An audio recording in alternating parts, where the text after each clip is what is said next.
morning, everybody. Brent with Johnson RV in Medford, Oregon.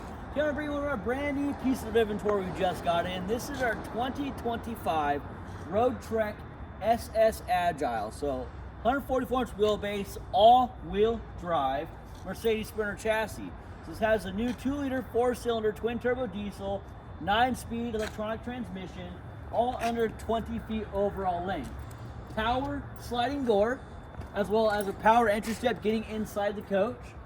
Nice flush mount Carefree power awning, drop down screen, backup camera on board, continuous hot water heating system, 30 gallons of fresh water, which is very big for a van. Covered inside of the floor plan, this is one of the 50th anniversary editions. So what Roadtrek did really nice is they reupholstered the captain's chairs, and they got the nice Roadtrek label etched into the headrest right there. These seats do swivel, and they are heated and power.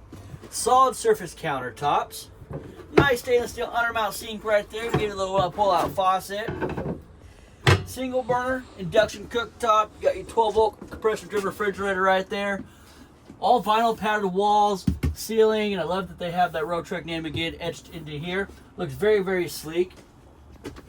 You got your wardrobe closet area. It's a nice hang up space right there with extra cushions. Nice big bathroom with fiberglass shower surround. Don't mind the antifreeze. Don't want this thing to freeze up on you. Again, this is a rear lounge floor plan, so it's all power, push a button, sofa folds flat, all comes together to make a huge bed across the back. Tons of overhead storage with residential grade hinges, and these are very, very deep as well in the back here. That's even bigger. There's a lot to talk about on these Roadtreks. If you have any more questions about this Agile or anything else Johnson has to carry, just send the team a call. Thank you guys. Have a great day.